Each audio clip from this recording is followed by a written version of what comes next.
calling all instructional leaders, curriculum innovators, and dedicated classroom coaches, or whatever they call you. I'm Celine. And I'm Katie. As coaches, we know the path to school-wide growth can feel isolating, with big responsibilities resting squarely on your shoulders. That's why we built this space. We're opening the conversation to connect, collaborate, and bring a unified voice to the world of instructional coaching.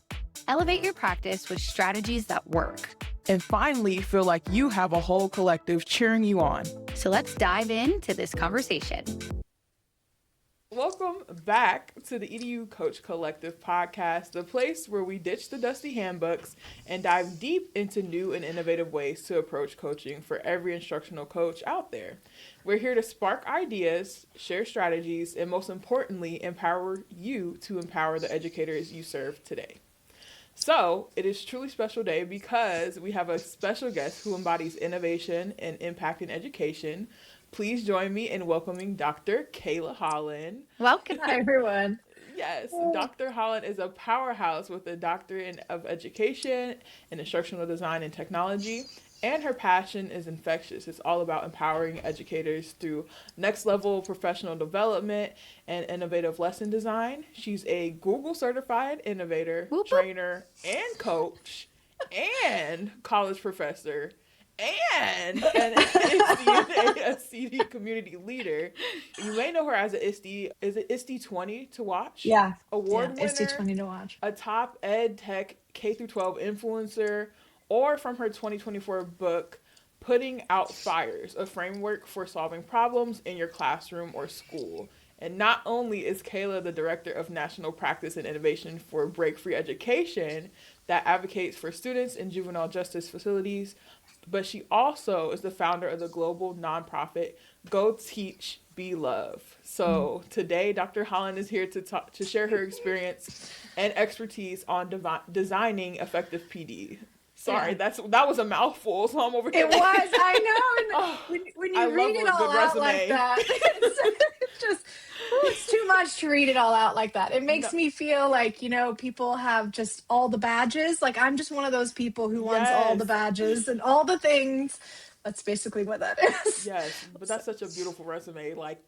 Much deserved accolades throughout there. So we are so excited to have you on talking about a topic that we're really passionate about here on our team as well. So let's dive in. Kaylah, you talk a lot about designing PD that models active learning for our teachers, getting them hands-on. So we're not putting them in the sit and get type experiences that as coaches we preach a lot not to provide to their students, but often find educators sitting in that exact environment themselves in PD. So when you approach designing PD and thinking about these active learning experiences, what is one non-negotiable that you always try to include in your PD sessions?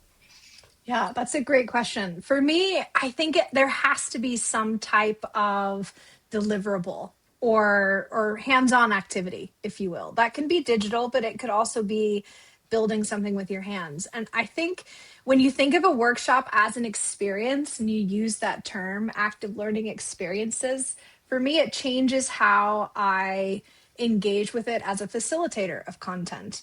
So there has to be some kind of call to action. It isn't enough just for me to present ideas to teachers.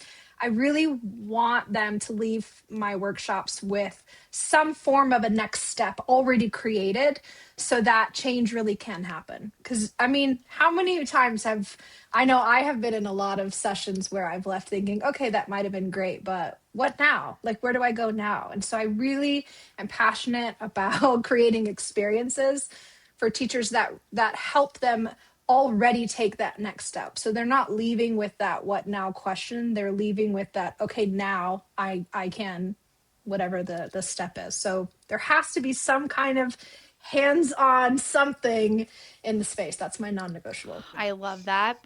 Let's work smarter, not harder. I feel like coaches can get a big win with teachers if you're not wasting their time. And even okay, this is great information, but I have so many other things I need to be doing, or this was fun to make this pretend thing, but I actually have real things I need to be doing, right? So I think that's a great reminder for coaches to think about how can we get hands-on with your topic, but in something that they can take away, at least like you said, already started. I also like how you said the CTA, right? Like bring in a call to action and like give them something specific to think about. I really like how you said that, because you're right. Sometimes it's like, yeah, we can be learning these new things, but what exactly do I do now? Or how do I apply this in a different scenario than the one that we like talked about or practiced together? So I think I like that a lot. Yeah. And I really do believe in that language shift. Like Katie, you mentioned that kind of sit and get. We want to avoid that in a lot of ways. And the way that I've done that in my work and I help other people is to switch that language from I'm designing a workshop to I'm designing an experience. And if you're creating an experience, no matter if it's 60 minutes, a half day, whole day, what does that experience look like? What do I want? It's a little bit of backwards design. What do I want teachers to leave this experience knowing, feeling, understanding, and you kind of design it from there. So I love using that term experience instead of workshop, and I open them that way. Welcome to the experience of blah, blah, blah. That's I important like that too. Yeah, I love that. I've got some rebranding to do right now. Because I think the exact same way. Prior to teaching, a lot of people don't know this in the office, but I worked at an amusement park. So I, for like 6 years, when I was a teen, like into like my college years, but I took that. Where's the socials team? Insert Celine's flash mob video right now. There's evidence of this, by the way. But I even took handfuls of just customer service and like really appealing to the senses of what feelings resonate for educators, because they want to feel the same thing students feel too. So like even taking that aspect of it and being able to present it more so as something that is hands-on and that they're feeling the motions of it, I feel like makes such a big impact. That's great. Well, and also when you say it's an experience, you can get away with a lot, like we're just going to try this out. We're just going to test it. If it doesn't work, it's okay. We're just experiencing this today. I mean, you can really kind of push people past their comfort zones because they come in with this mentality of this is a workshop. I'm going to do this workshop. And then you're all of a sudden saying, hey, let's experience something a little different. It just kind of shifts the mood. Mm-hmm. Yeah. I like how you said deliverable too, that you have them create a deliverable. Because again, with the language, like to me, that says, okay, now I have something, even if it's not completely done, I'm already, half or maybe more of the way there. So I can finish it. I've got a good head start at the very least to actually go in and implement, because I think that implementation piece, right? I mean, that's where group training is great, but we know that coaching, the real power of coaching is actually transfer of learned skills actually into the classroom. And so just the way that you said deliverable, and I imagine the way that you're thinking and the intentionality there of creating something that then they go back and implement the skills really kind of supports the actual implementation from group training into the classroom. Is there anything specific that you think about in the context of those deliverables that kind of helps almost guarantee that implementation into the classroom? Yeah, I think it depends on what the topic is, but most recently I worked with some teachers in New Jersey. I think I should give the caveat too that my coaching work is very unique, I think, in that I'm not a coach in like one place or a couple of places and I get to see teachers all the time. I'm really supporting them in person and then heavily supporting them virtually. And so I had to really kind of reframe a lot of my own thinking and structures. But there's a strict kind of classroom flow that I fully believe in that works well with our JJ teachers, our juvenile justice teachers and students. And so a lot of my work is around creating experiences that I really hope teachers build for kids in the classroom. And so I model what that looks like for them, where I'm teaching that flow, but I'm also using that flow in the experience with teachers. And so the deliverable could really be that we're going to design a lesson using this kind of it's just four things in this like consistent flow that I really believe in. And so they design their own lesson with it and create their own action steps. What are you going to do in the next 5 days, 5 weeks, 5 months to make this specific thing possible in your classroom. And so they kind of have that deliverable when they leave, but they've also done some reflecting on how do I actually create this real change in my space. So it's kind of a blend of a few of those things together. Yeah, I like the That makes it. 555. Yep, 555. That's a Yeah. design thinking. I should know where I got that from, and I do not right now on the top of my head, but it did not come from me. It's a real thing that somebody else created. Listen, no But I judgment love here. it. Yeah. Yeah, I love that. And even just to trickle from that, when we're thinking about like what you do with the you said juvenile justice Juvenile educators, justice, yeah. like thinking about even like resources or things or typical resources that a classroom use. I feel like tech is always a big thing. Have you found it where there's like some sort of restriction or there's not that many resources available, like internet or the ability to move around and things like that? What would be some advice to give to coaches in spaces, because we serve a lot of different types of coaches, Yeah. when trying to Yeah. tailor PD or anything like that to those Yeah. coaches? That's a great question, and honestly, that's the world that I live in every day. These juvenile justice spaces are highly restricted in terms of materials, in terms of movement. A lot of them do have access to technology. Some of that is teacher facing only. So the teacher has a computer, the teacher has some kind of Promethean smart board, interactive board, something like that. Some of them have gone one-to-one with Chromebooks or, computer labs or things for students to access. But a lot of our spaces literally have, paper and pencil and cardboard. And I often Yeah. joke, like, if you give me cardboard, paper, and tape, we can make some learning, fun and engaging. And that's true in a lot of our spaces. So these environments exist, and then there are these incredible teachers trying to make education kind of relevant and meaningful for kids inside of that.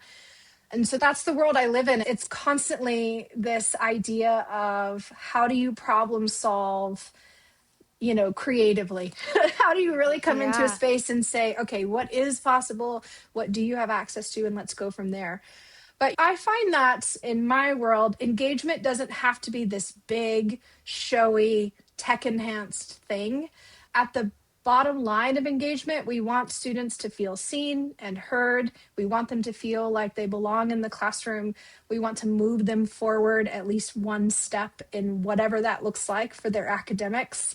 And so we really do just pull that all back and say, okay, let's start with one thing. What is one way you can engage students in the classroom? And I think that helps kind of strip all of that. Like, I don't have to follow trends. I don't have to really do anything else that teachers are kind of pushing to do. I have to do what works best for my students in my environment. And we really do. Some of these teachers have created just incredibly engaging classrooms simply because they start with something small. And so it's really looking at each teacher's classroom specifically. So as a coach, I have to go in with that knowledge of, I'm going to meet you where you are so we can all just take one step forward. Whatever that looks like for you, we're all just going to take one step forward from where you are, because innovation doesn't look the same for every single person. And I think as coaches, it's important to remember that. Yeah. Kayla, can you give us a specific example? What's maybe the most creative way or, recent creative way that you've seen one of the teachers engage their students with limited resources? Yeah, that's interesting. And when I say things like that, people might think, "Oh, that seems so simple," but it's just true. I was chatting with the teacher from New Orleans, Louisiana last week, and she uses a mood meter. Her students don't have access to tech in her classroom, and so she puts this kind of mood meter up on her classroom board every day, and they come in and tap the emoji of where they're feeling. So it's this Oh, yeah. scale of like pleasantness to energy. So it's Mm-hmm. like, I'm high energy and pleasant, then I'm going to be, all the way in the upper right or something.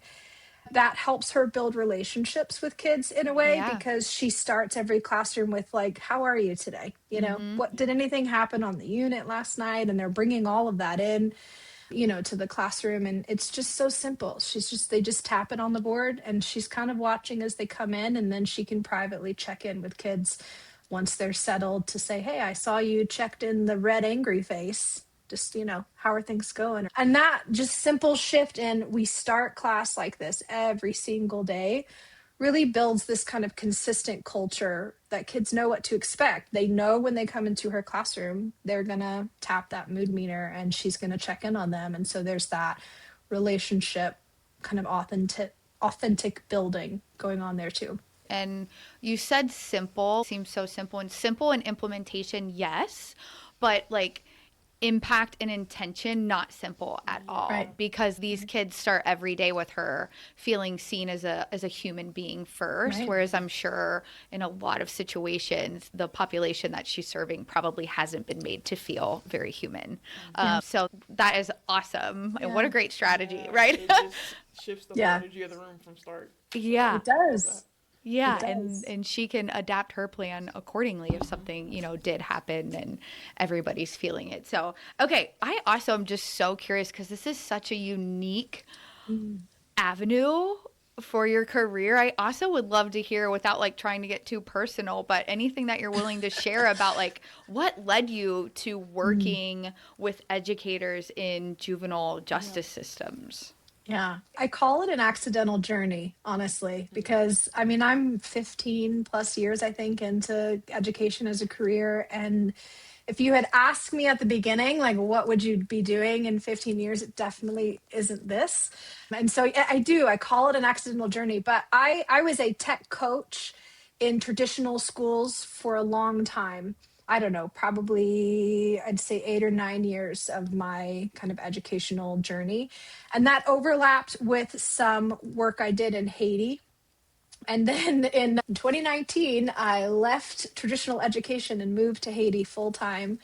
Wow. To kind of be I've done the same thing in different ways my whole life, but to be this kind of, tech coach, designing coach in a way with the school in Haiti, and just really loved it. But I was supposed to be there for kind of the whole year and had really no idea about juvenile justice education, as many traditional school teachers don't. Nobody talks about what happens in JJ education. So I really didn't know JJ education was a thing even then. And so in 2019, civil unrest happened in Haiti. It still is to this day. I don't know if you guys are noticing that in the news, but it's really a humanitarian crisis at this point, even so many years later. But that was kind of the beginning of it. And so I was sent out of Haiti.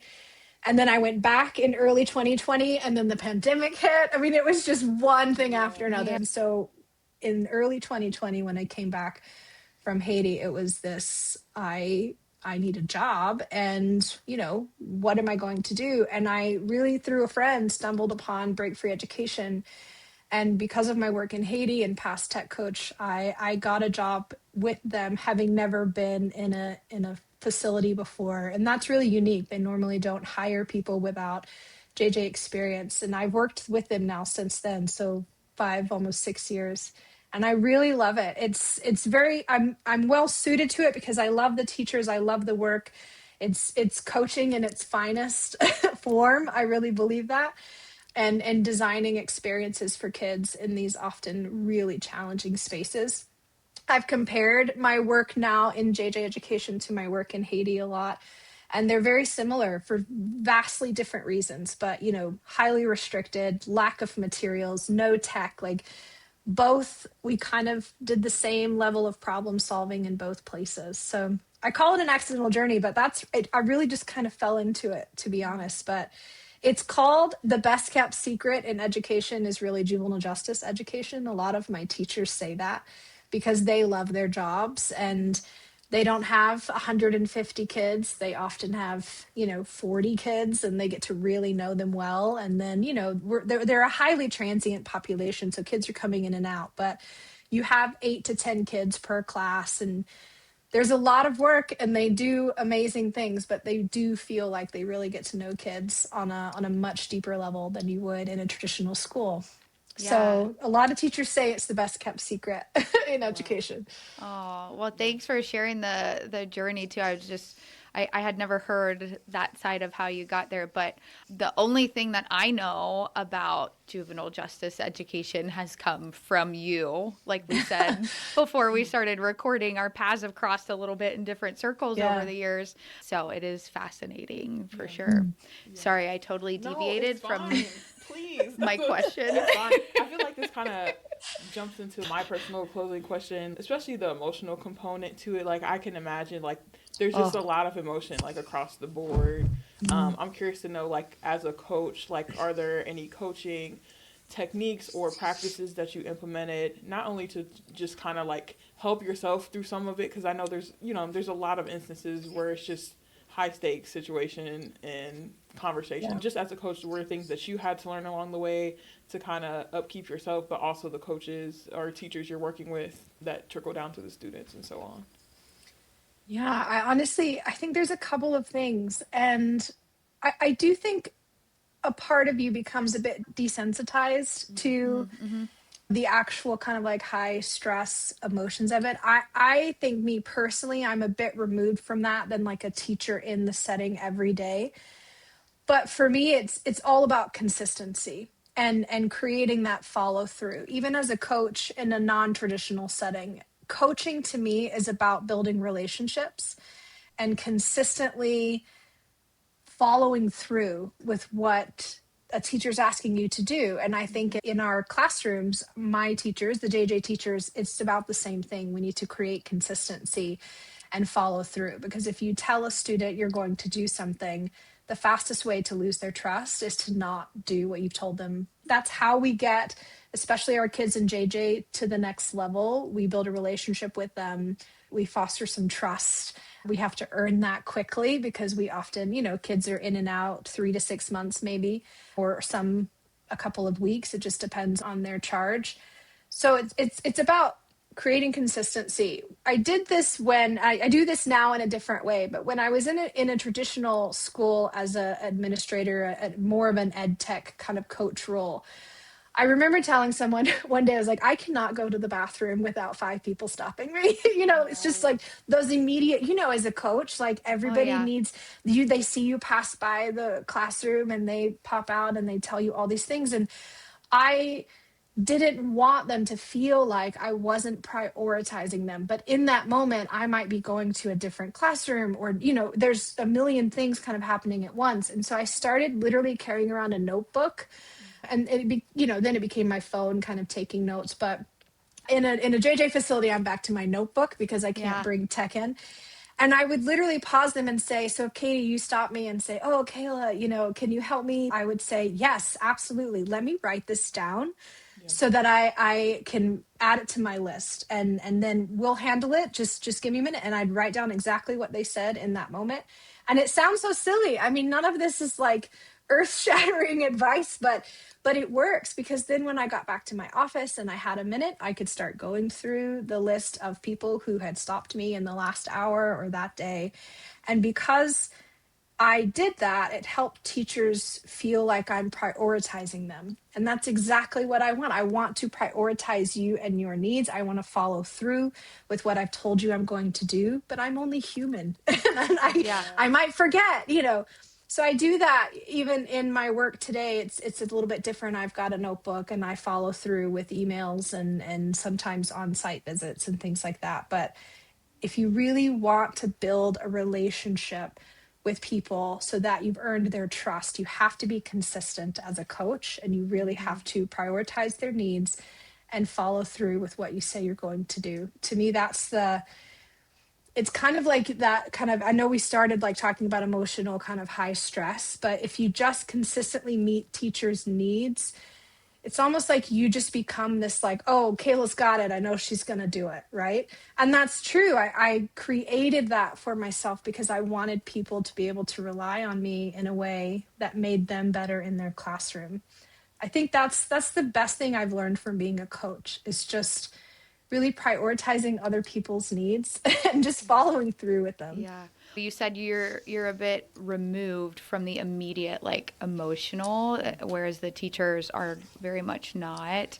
But then you get to kind of be a safe space for them, right? Like the adults need to know that they can rely on someone too, so that they can then show up and be their best selves for the kids that they're serving too. And that's why I love this podcast, because it doesn't matter like what a unique role you're in and like a unique population that you serve, but every single thing you've said, I think hits home no matter what setting you're in. If you're coaching and working with educators and supporting ultimately students with learning, like everything you said just resonated so much. What is like biggest myth buster around juvenile justice education? Like what's something that people think all of the time and you're always like, no, that is not what it's like? Oh, I mean, how long is the podcast? I know. I'm just kidding. You're fine.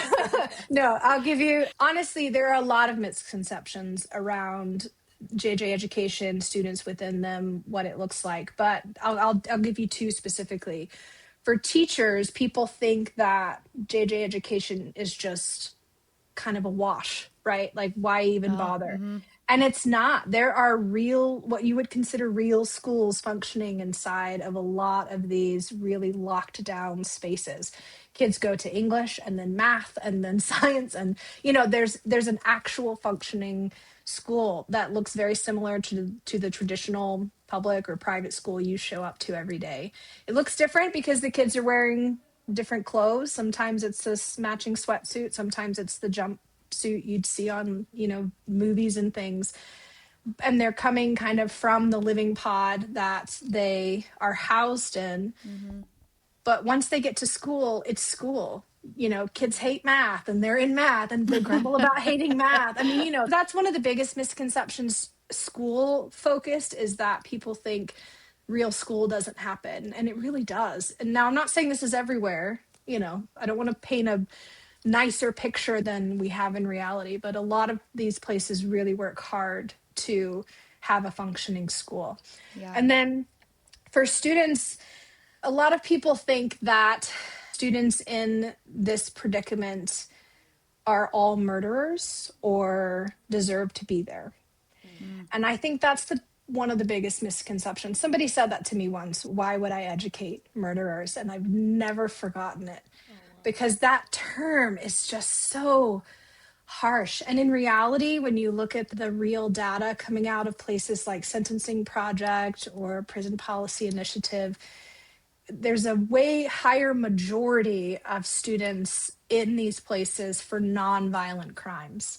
And even when you look at the violent crimes that students are there for, murder is a very low percentage of that.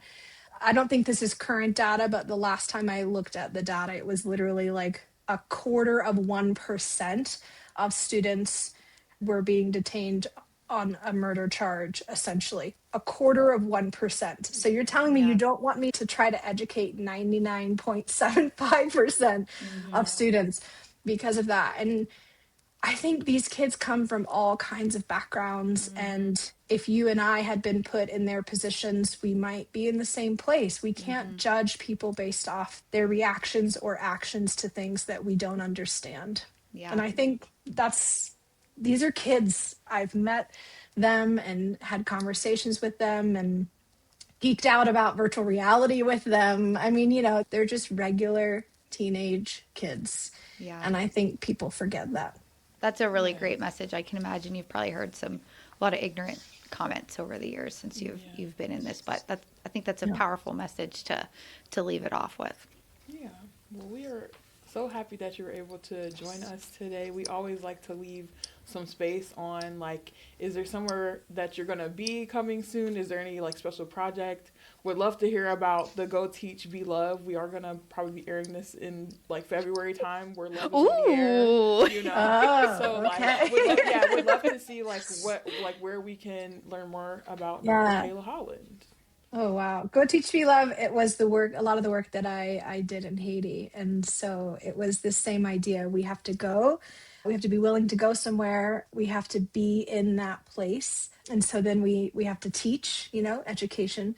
is foundation. And then we have to be love. We have to go in a spirit of humility and learning and growing and not kind of wanting to come in and take over. So that's kind of my own personal mission in life. Go teach, be love. But anyway, that's the work that I did in Haiti. But I mean, do you have shirts? I want to buy a shirt and wear that. I love that phrase. Yeah, I know.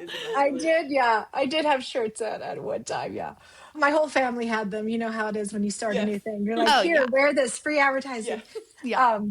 But no, so just looking forward, I do a lot of, private coaching with JJ Education. So there's a lot coming up for us on that. But, if you follow on socials, you'll kind of see that. But really looking forward to conferences coming up like South by and ISTE. Those are two big conferences that I try to go to every year. So if you're attending those, give me a shout out and I'll say hi. But usually I just keep my head down and do my own thing. Oh, I should say too, we're doing the Global Impact Conference. So whenever this comes out, Global Impact is a global group, part of the ASCD and ISTE community leaders. And we put on a global conference every April. It's a whole day. We're live for 12 hours. It's massive, but our team building it is really incredible. We come from 10 different countries. You can imagine us trying to schedule a call, juggling so many time zones. No. It's wild. But this will be our third year running Global Impact. And so, just check that out. We're globalimpact.org. So definitely check it out and tune in on Global Impact Day. We'll definitely have to meet up at ISTE and get a selfie. Yes, yeah, anyone who's going to guess that's going to be at ISTE, we're going to make them take a selfie with us. Yeah, sounds good. Yeah. Oh, perfect. Well, thank you so much for your time today. We're so excited that we had a chance to chat with you. Absolutely. And for all our viewers out there, make sure you go teach and be loved, right? Yeah. Yes. All right. Well, we'll see you on our next episode. Thank you all so much again. This has been the Coach Collective podcast. We'll see you next time. Bye. That's a wrap on another incredible conversation. Thank you for being a part of the EDU Coach Collective today. If you found value in this episode, the best thing you can do is share it with another educator or leader who needs to hear it. Absolutely. You can also connect with us on social media. Just look for the EDU Coach Network and let us know your biggest takeaway or what topics you want us to unpack next. New episodes drop every other Tuesday. Be sure to subscribe and leave us a review wherever you listen to your podcast so we can reach more coaches just like you. Remember, you are not on an island. You are part of a powerful movement. Now go coach fearlessly.